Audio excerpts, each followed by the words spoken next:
I was standing in front of the class reading my composition aloud from my notebook. The classroom was silent and no one dared breathe. The vice principal was sitting in his chair. He had a switch on the table in front of him at the ready.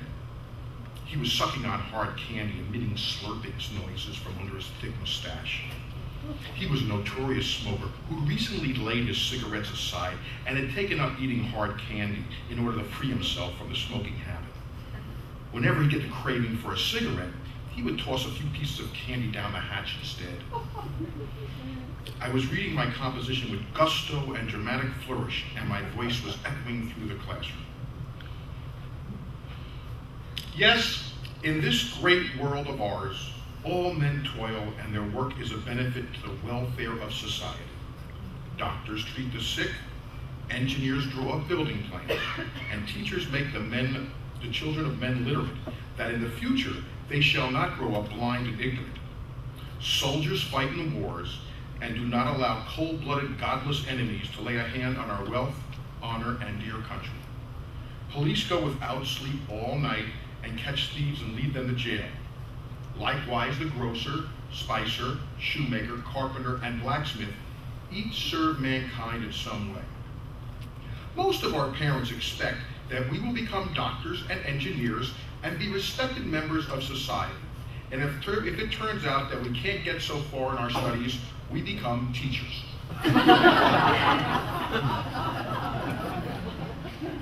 And if we should give up learning halfway through, either because our parents can't afford to send us another year or because we acted lazy, then we go into business. Now, business is a good thing. Society has a need for businessmen.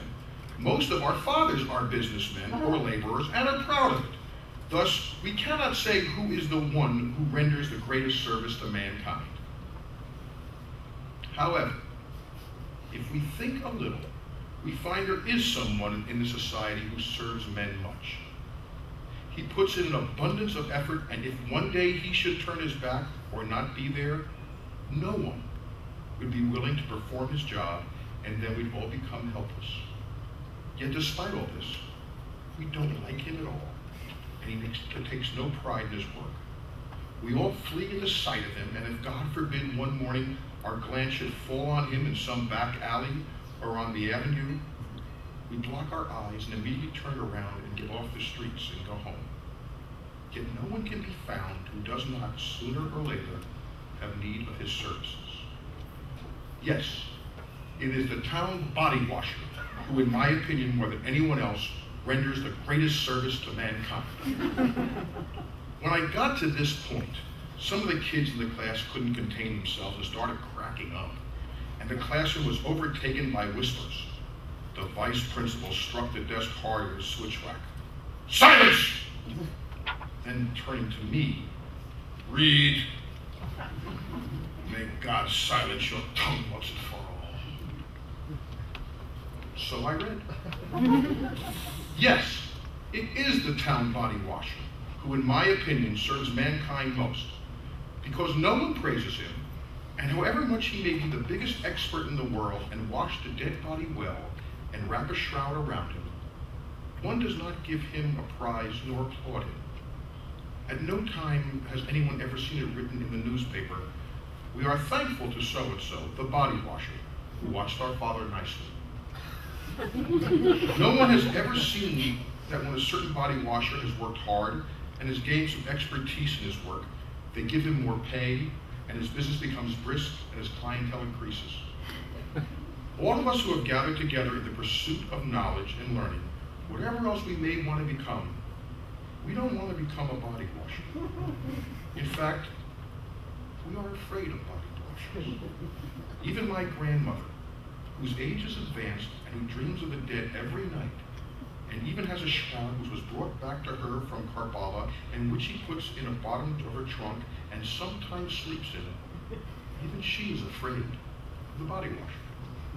A short while ago, she happened to catch sight of Layla, the body washer in the market, and quickly averted her gaze and pulled my hand and said, "Go fast, match it."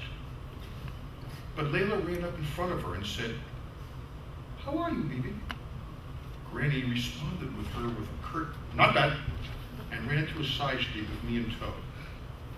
She could have warmed up to her a little and casually dropped the request that, if God wills it, after 120 years, she's gone to the other world.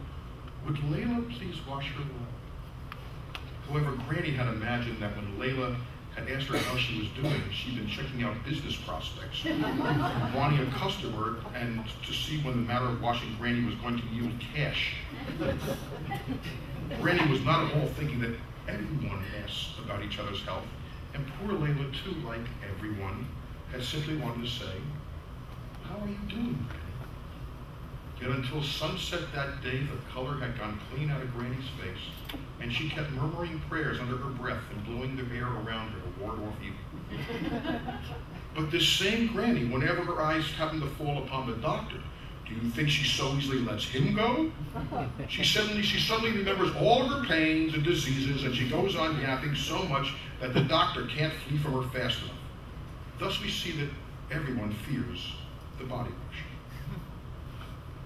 I looked out of the corner of my eye. I saw the vice principal was furiously having a go with one of the hairs of his mustache and was hell-bent on pulling it out by the root. And instead of sucking on the hard candy a little at a time, he was chewing on it with a vengeance. The twin sounds of the crunch-crunch of hard candy and the switch smacking against the desk were getting louder by the minute.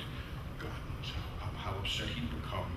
The children were grinning from ear to ear, and laughter was choked up in their throats.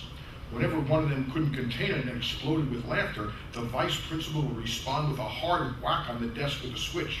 "Shut up! Shut up! Let me see what this stinking load of jackass has done with this composition of his." I got really frightened. I said, "Sir, you want me not to read anymore?" "No! Go on! Read that nonsense so that everyone will see how much of a stupid idiot you are! Read!" "Yes, sir." So I read.